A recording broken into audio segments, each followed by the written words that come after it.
Dalam waktu yang singkat ini, dalam waktu kuliah subuh yang singkat ini, sama-sama kita bermuhasabah diri.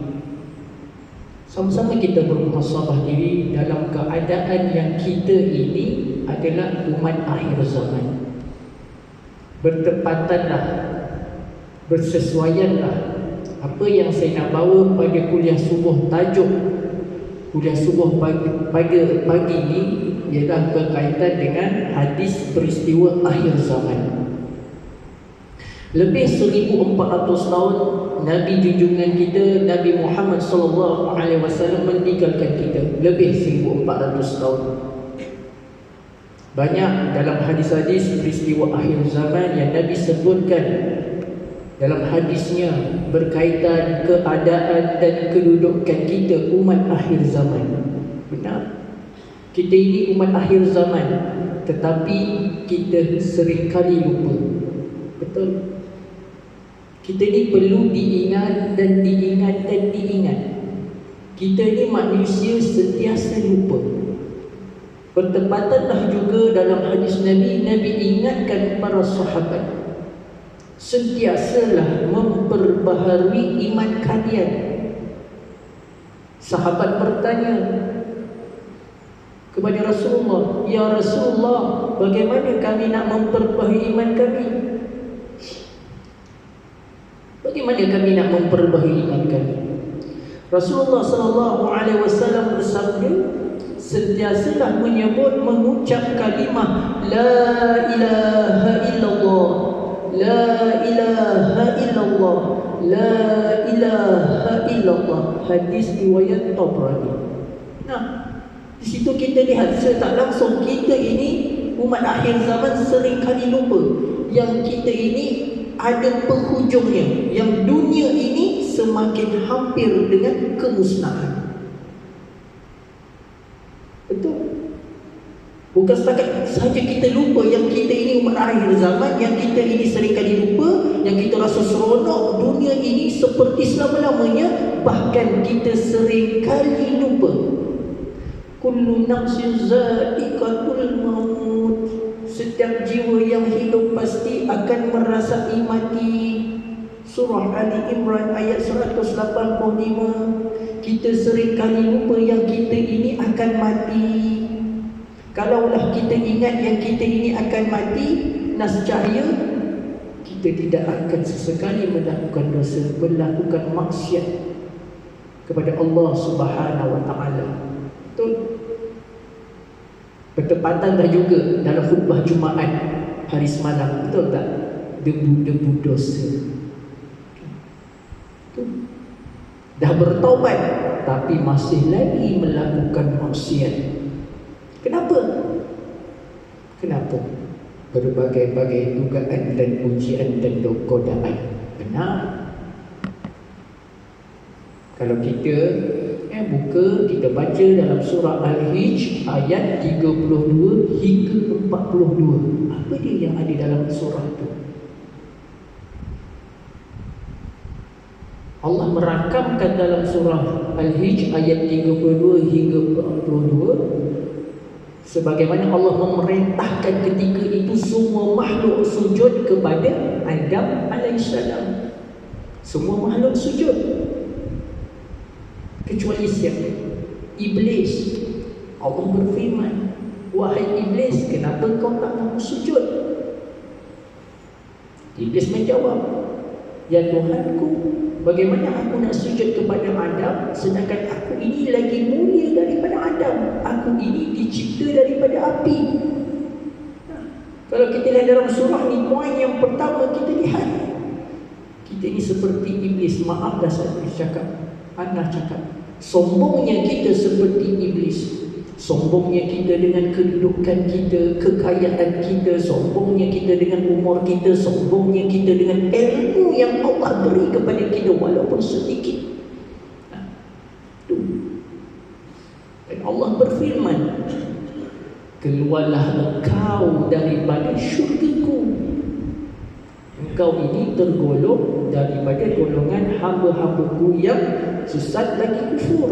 Iblis menjawab, Ya Tuhanku, jikalau begitu apa yang kau katakan, aku mohon kepada kau panjangkanlah umurku sehingga hari kebangkitan. Allah makbulkan permintaan iblis, umurnya panjang sehingga hari kebangkitan. Apa itu hari kebangkitan? Hari kiamat, sehingga hari kiamat. Dan aku bersumpah kepada kau ya Tuhanku, aku akan nampakkan maksiat itu baik di depan mata cucu cicit Adam. Benar, kita nampak maksiat itu baik aja depan mata kita. Dan aku bersumpah juga, aku akan bawa mereka bersama-sama aku ke lubang neraka. Benar, dia tak pernah lupakan kita yang kita ini musuh dia. Tetapi kita seringkali lupa yang iblis itu musuh kita. Tetapi yang kita seringkali ingat, musuh kita siapa? Jiran kita, sahabat kita, adik-beradik kita, bahkan ibu bapa juga dijadikan musuh. Benar. Dan iblis berkata lagi, kecuali hamba-hambamu yang ikhlas dalam beribadah. Tuan-tuan, muslimin dan muslimat sekalian, bila mana kita lihat dalam surah ni benar, iblis mengaburi mata kita. Kita nampak maksiat itu baik saja di depan mata kita. Walaupun bermacam-macam peringatan, ujian, musibah yang Allah turunkan kepada kita, kita seringkali tidak merasai apa-apa pun. Nah, baru-baru ni sahabat kita di Syria, di Turki, Allah timpakan musibah, Allah beri ujian, itu di depan mata kita. Akhir zaman Nabi ada sebut, seringkali berlakunya bencana alam di sana sini. Benar. Tapi itu bukan nak menakut-nakutkan kita, tuan-tuan, muslimin dan muslimat sekalian. Ayahnya bunda yang saya kasihi, bukan nak menakut-nakutkan kita, bukan nak menggerun-gerunkan kita, supaya kita sedar apa yang berlaku itu adalah peringatan Allah kepada kita, supaya kita tidak lebih jauh sesat lagi, supaya kita tidak lebih jauh tinggalkan Allah Subhanahu wa ta'ala. Benar. Supaya kita tidak lupakan apa yang dikatakan Allah, kullu nafsin za'iqatul maut. Apa yang dikatakan Nabi dalam hadis-hadis akhir zaman, peristiwa akhir zaman, apa yang berlaku di akhir zaman ini, semuanya benar-benar, dan kita sedang hadapi dan kita sedang hadap. Pokok pangkalnya, tanyalah diri kita, iman kita, sejauh mana diri kita mendekatkan diri kepada Allah Subhanahu wa ta'ala. Tuan-tuan, muslimin dan muslimat sekalian, dalam waktu sekarang ini, jam sekarang ni, kalau di depan ni 7:03, kita sedang mengalami tanda-tanda kecil kiamat. Apa ni Ustaz? Apa buktinya Ustaz? Daripada Anas bin Malik, Rasulullah SAW bersabda, tidak akan terjadinya hari kiamat itu bila mana kamu merasakan waktu itu semakin pendek. Bila mana kamu merasakan setahun itu seperti sebulan, sebulan itu seperti seminggu, seminggu itu seperti sehari, sehari itu seperti 1 jam, dan 1 jam itu seperti 1 kilatan api yang amat cepat. Hadis riwayat Tirmizi. Nah, benar tak? Benar. Kita merasakan waktu itu semakin cepat. Kadang-kadang apa yang terkeluar di mulut kita, apa yang dikatakan di mulut kita, di lidah kita ini, rupa-rupanya itu tanda-tanda kecil kiamat. Apa dia Ustaz? Sekejapnya hari ini dah hari Jumaat. Sekejapnya hari ini dah pagi Sabtu, subuh Sabtu. Tiba-tiba dah hari Jumaat baliklah.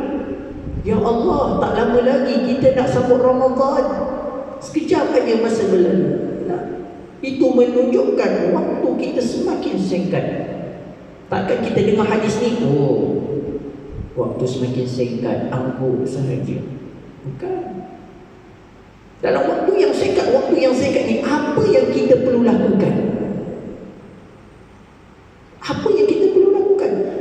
cepatlah bertaubat, kembali kepada Allah, muhasabah diri. Saya cakap tadi dalam waktu kuliah subuh yang saya kata, sama-sama kita bermuhasabah diri. Kita ni banyak dosa, termasuk saya banyak dosa, tidak lepas daripada melakukan dosa maksiat. Benar. Nah, kita kalau sebut maksiat je, kita maksiat tu zina, maksiat tu apa lagi?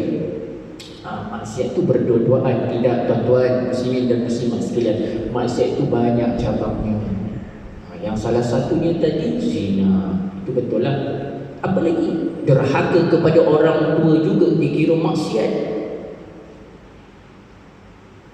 Engkar bayar zakat pun, menganggap zakat itu sebagai hutang pun, di akhir zaman ini, manusia akhir zaman, umat Islam akhir zaman juga dianggap sebagai maksiat. Apa lagi? Pemimpin yang tidak melaksanakan hukum Allah yang terkandung di dalam Al-Quran pun dikira maksiat.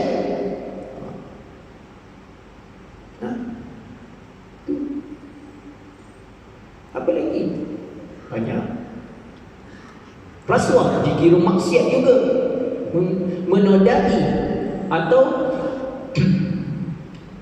atau amanah yang diberi itu dinodai, diabaikan. Itu pun dikira maksiat. Tuan-tuan muslimin dan muslimat sekalian, dalam waktu yang singkat ini, apa yang kita perlu lakukan? Cepat-cepat bertaubat. Jangan sampai kita menjadi manusia yang menyesal. Kebenaran dah nampak dah di depan mata kita sekarang, tetapi sebenarnya kebenaran yang sebenar-benarnya bila mana kita berada di alam barzah, barulah kita rasa menyesal. Ya Allah, benarlah apa yang aku dengar sewaktu aku hidup, benarlah apa yang aku dengar. Ya Allah, hidupkanlah aku kembali. Ya Allah, dah tak guna dah. Ya Allah, hidupkanlah aku kembali. Ya Allah, untuk aku melakukan amal jariah, untuk aku banyakkan bersedekah, solat. Tolonglah ya Allah. Kata Allah, dah terlambat. Peringatan demi peringatan sudah diberi. Tapi kau lalai dalam kehidupan kau. Engkau banyak kejar dunia daripada akhirat. Benar, tuan-tuan. Sekarang ni kita tahu banjir besar, benar.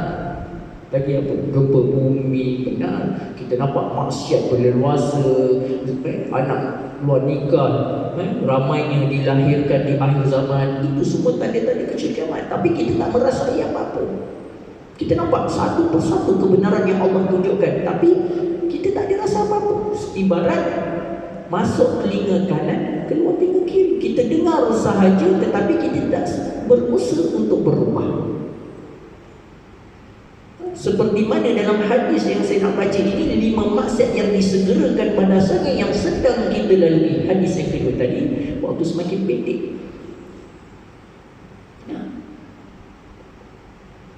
Yang kita sedang lalui, yang kita sedang alami, yang kita sedang lakukannya. Dan Allah dah turunkan ujian itu kepada kita. Apa dia, Ustaz? Daripada Ibnu Umar, beliau berkata, pada suatu hari Rasulullah SAW mendatangi kami. Kemudian baginda bersabda, wahai kaum muhajirin, 5 perkara kalau kamu telah diuji dengannya, kalau kamu telah mengerjakannya, kalau kamu telah melakukannya, maka tidak ada kebaikan lagi bagi kamu, dan aku berlindung dengan Allah Subhanahu wa ta'ala, semoga kamu tidak menemui zaman itu. Perkara-perkara itu ialah, kata Nabi, yang pertama, tidak akan nampak berlakunya perzinaan pada suatu kaum sehingga mereka berani berterus terang melakukannya, melainkan berjangkit di kalangan mereka wabak penyakit menular dengan cepat, dan mereka akan ditimpa penyakit yang belum pernah menimpa umat yang terdahulu. Yang kedua, mereka tidak mengurangkan sukatan, ukuran dan timbangan, kecuali mereka akan diuji dengan kemarau panjang dan kesulitan mencari rezeki dan kezaliman daripada kalangan pemimpin mereka. Yang ketiga, mereka tidak menahan zakat harta benda kecuali ditahan untuk mereka air hujan dari langit. Jikalau tidak ada binatang yang juga hidup di atas permukaan bumi ini, tentunya mereka tidak akan diberi hujan oleh Allah Subhanahu wa taala. Yang keempat, kata Nabi, mereka tidak melanggar janji-janji Allah dan Rasulnya kecuali Allah Subhanahu wa taala menurunkan musuh ke atas mereka yang akan merampas sebahagian dari apa yang ada di tangan mereka. Yang kelima, apabila pemimpin mereka tidak melaksanakan hukum Allah yang terkandung di dalam Al-Quran dan tidak mahu menjadikannya sebagai pilihan, maka pada waktu itu Allah Subhanahu wa taala akan menjadikan bencana di kalangan mereka sendiri. Riwayat Ibnu Majah. Nah, tuan-tuan muslimin dan muslimat sekalian, kelima-lima hal maksiat yang disebutkan Nabi ini dalam hadisnya ini, semuanya kita sedang lakukan, dan ujian itu, musibah itu sudah diturunkan kepada kita. Benar. Yang pertama tadi dalam hadis Nabi yang disebutkan penyakit yang cepat menular. Sama-sama kita lihat, apa dia penyakit yang cepat menular? COVID yang kita sedang lalui sekarang. Cepat menular, benar. Cepat berjangkit, benar. Dan tidak kesudahan, walaupun dah bertahun dah, sejak 2019, 2020 sehingga kini dah 2023. Disebabkan apa? Zina. Yang disebutkan Nabi, tidak akan nampak berlakunya perzinaan pada suatu kaum sehingga mereka berani berterus terang. Ya, kita berani berterus terang melakukan zina, melakukan maksiat, melainkan berjangkit di kalangan mereka. Wabak penyakit menular dengan cepat dan mereka ditimpa penyakit yang belum pernah menimpa umat terdahulu. Benar. Zina. Betul lah Ustaz. Maksiat memang berluasa. Benarlah di akhir zaman ini rumah-rumah Allah kosong. Betul. Rumah-rumah syaitan ataupun tempat-tempat hiburan penuh. Bahkan manusia, terutama kita umat Islam, lebih suka pergi ke tempat-tempat hiburan. Benar. Saya duduk puncak alam masa bulan cuti sekolah, bulan berapa hari itu, bulan 1 hari itu. Apa yang berlaku di puncak alam? Masuk TV puncak alam, tak kenal. Apa dia Ustaz? Fun fair. Maaf saya katakan, fun fair dekat puncak alam. Yang kita yang naik soto tu berputar sampai tercampak. Ya, kalau kita lihat dari segi mata kasar kita lihat, oh ini kesilapan dan kesalahan operator, pengusaha funfair tu. Dari segi mata kasar kita, disebabkan tak mohon lesen PBT, alat pertukaran. Tetapi kalau kita muhasabah diri, kita lihat dari segi mata hati kita yang halus, kenapa ini berlaku? Bila mana surau di depan tempat azan maghrib berkumandang, Allahu Akbar, Allahu Akbar, berduyun-duyunlah manusia pergi ke situ, bukan pergi ke rumah Allah. Sedih. Yang ramainya siapa? Orang Islam. Ada yang dukung anak, ada yang pimpin anak waktu maghrib. Nah, hari pembukaan pertama tu ramai. Itu kita nampak dari segi mata kasar, salah. Tapi dari segi mata hati kita yang halus ini, itu adalah peringatan Allah kepada kita bahawasanya kita ini seringkali lupakan Allah. Betul. Itu baru sikit. Tuan-tuan, muslimin dan muslimat sekalian. Tapi itu pun masih kita tak berubah lagi. Dengan ujian demi ujian, maksiat seringkali berluasa. Benar.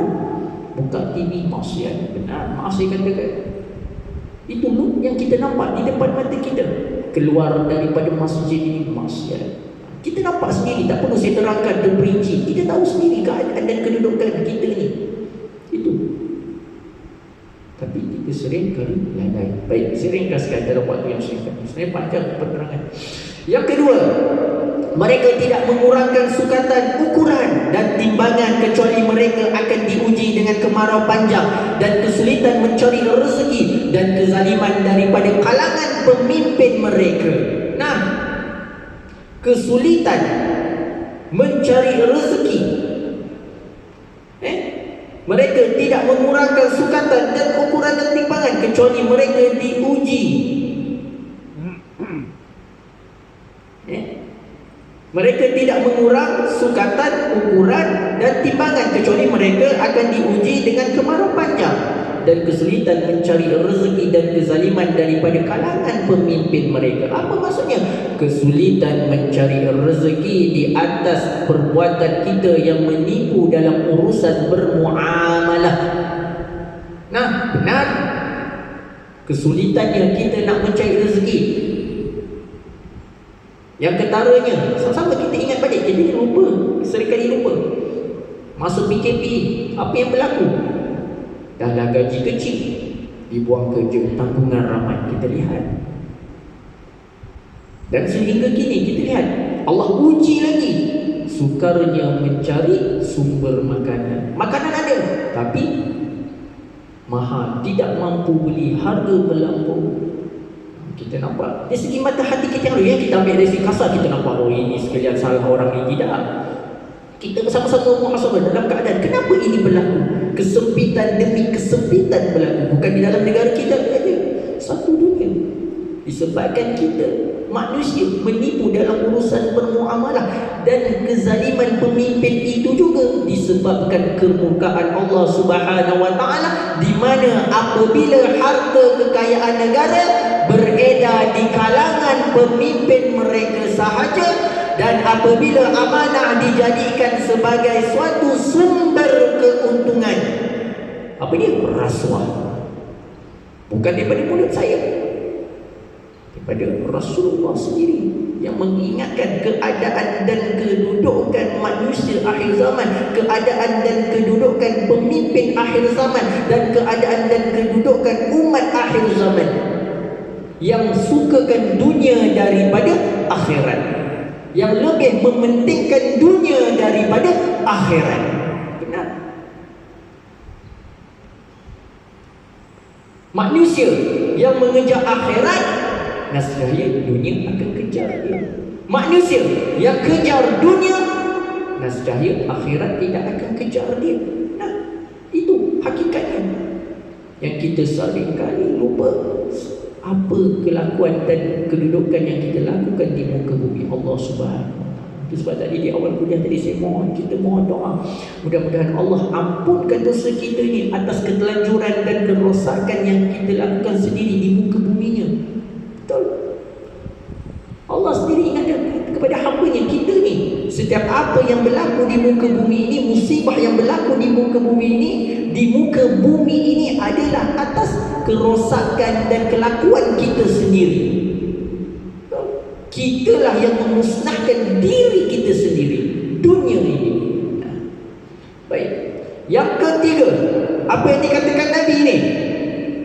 Mereka tidak menahan zakat harta benda kecuali ditahan untuk mereka air hujan dari langit. Jikalau tidak ada binatang yang juga hidup di atas permukaan bumi ini, tentunya mereka tidak akan diberi hujan oleh Allah Subhanahu wa taala. Maksudnya kemarau panjang disebabkan tidak mengeluarkan zakat. Umat Islam akhir zaman menganggap zakat itu sebagai hutang. Kalau tidak disebabkan binatang, haiwan, Allah. Kalau tidak disebabkan apa? Binatang dan haiwan, yang juga diajar hidup di atas permukaan bumi ini, tentunya mereka tidak akan diberi hujan kerana adanya haiwan dan binatang. Allah balas ihsan juga, kita ambil tuahlah, kata orang Melayu. Ustaz, mana ada kemarau panjang? Ustaz, tak pernah berlaku. Tuan-tuan, muslimin dan muslimat sekalian, ingat kembali dan imbau kembali tahun 2012 apa yang berlaku? Kemarau panjang. Empangan dekat Semberong tu, dekat Johor tu, kering kotak. Kalau ingat balik lah. Tapi macam biasa, orang yang beriman dia akan nampak perkara ini adalah peringatan daripada Allah, seperti juga COVID. Tapi orang yang tidak beriman, oh ini fenomena alam, 2 tahun sekali, 5 tahun sekali, seperti juga COVID. Oh ini biasalah, 1000 tahun sekali, 2000 tahun sekali akan berlaku. Orang yang beriman dia akan nampak ini peringatan Allah kepada kita, kepada aku, atas perbuatan dosa-dosa aku, dosa-dosa kami. Baik. Dan yang keempat, mereka tidak melanggar janji-janji Allah dan Rasulnya, kecuali Allah Subhanahu wa ta'ala menurunkan musuh ke atas mereka yang akan merampas sebahagian dari apa yang ada di tangan mereka. Maksudnya kekuasaan musuh mengambil sebahagian dari apa yang dimiliki oleh kaum muslimin, seperti hilangnya tanah Palestin daripada tangan kaum muslimin itu sendiri, disebabkan kita mengkhianati janji-janji kepada Allah Subhanahu wa ta'ala. Kenapa ini berlaku? Kenapa tanah Palestin dirampas oleh Yahudi sebelum kita lahir lagi, sehingga kini tidak kesudahan? Kenapa? Kalau kita amati dalam tamadun Islam, sejarah tamadun Islam kita pelajari, sudah tentu kita tahu itu berpuncanya daripada perpecahan Empire Uthmaniyah, Kerajaan Uthmaniyah. Berpuncanya daripada Mustafa Kamal Atatürk yang membawa aliran sekular. Dan ketika itu, bila mana dia menguasai Turki, segala tanah jajahan Uthmaniyah berpecah. Undang-undang Islam dimansuhkan, rumah-rumah anak yatim dihapuskan. Ya, kita tahu. Tetapi kalau kita amati, sebenarnya disebabkan apa? Pemuda-pemudi Islam yang inginkan pembaharuan sangat dalam Kerajaan Uthmaniyah. Dan apa yang berlaku ketika itu? Musuh-musuh Islam melihat keadaan dan kedudukan umat Islam berpecah belah, dari kiri, kanan, depan, belakang, atas, bawah, mereka menyusup masuk. Dan akhirnya berpecah belahlah umat Islam. Dan apa yang berlaku? Sehingga kini itu tentang Uthmaniyah yang terdekat, yang terbaru. Apa yang berlaku? Umat Islam lebih Uthmaniyah, umat Islam lebih percayakan orang yang bukan Islam. Seperti juga sekarang, orang Islam lebih percayakan orang yang bukan Islam. Seperti mana Iraq. Buka mata hati kita, kenapa ini berlaku? Seperti mana Iraq. Dalam hadis Nabi pun ada sebut, ada dalam kitab ni, peristiwa akhir zaman. Peperangan di Iraq disebabkan merebut hasil kekayaannya, benar. Dan juga disebabkan orang Islam yang percayakan orang yang bukan Islam, benar. Apa yang dikatakan oleh tentera bersekutu US, orang Yahudi dan Nasrani mengatakan Iraq ini, Saddam Hussein ini ada menyimpan senjata kimia, benar, kita tahu. Bukan setakat umat Islam satu dunia dia percaya, rakyatnya sendiri percaya apa dikatakan oleh orang luar, orang Yahudi dan Nasrani. Dan akhirnya musnah Iraq Islam, dan akhirnya Saddam Hussein ditangkap. Dan paling menghinakan, digantung sampai mati, dihukum gantung sampai mati ketika selepas subuh hari raya Aidil Adha.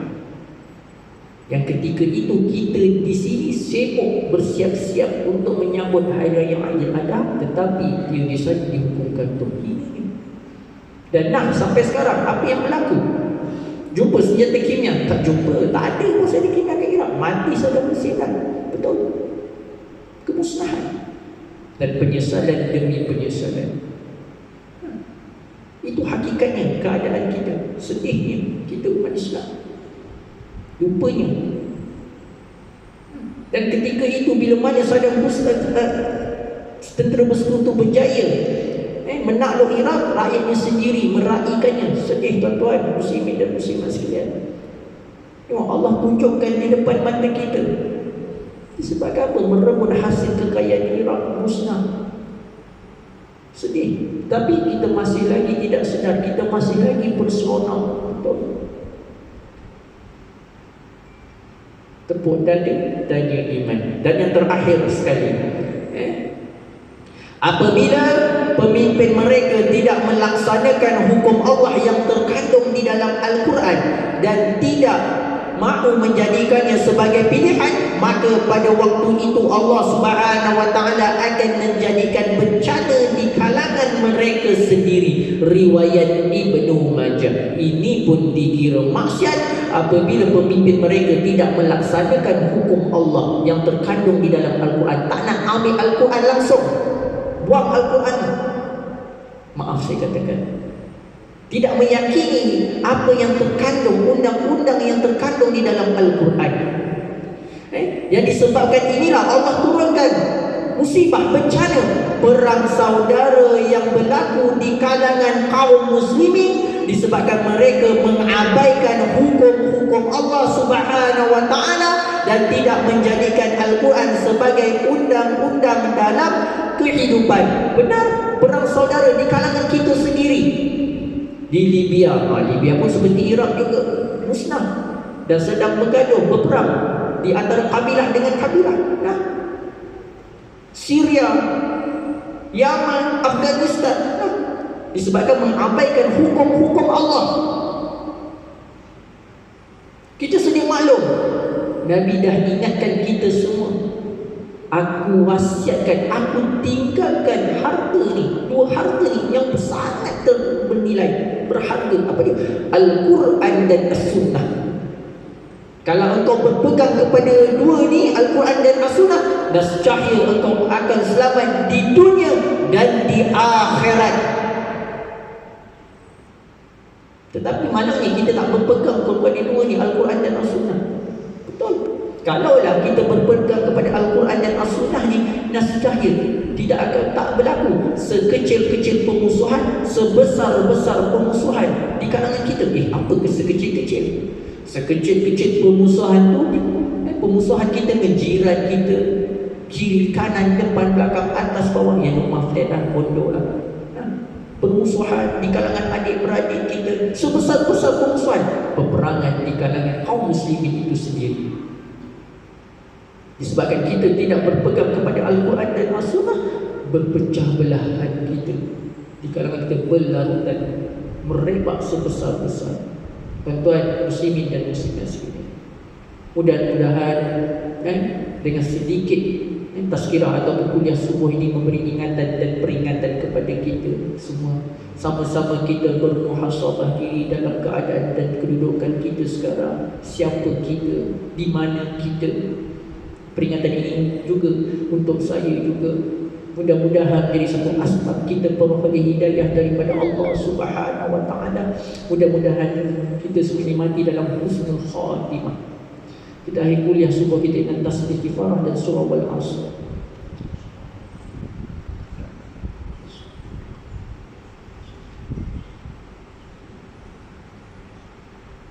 Assalamualaikum warahmatullahi wabarakatuh.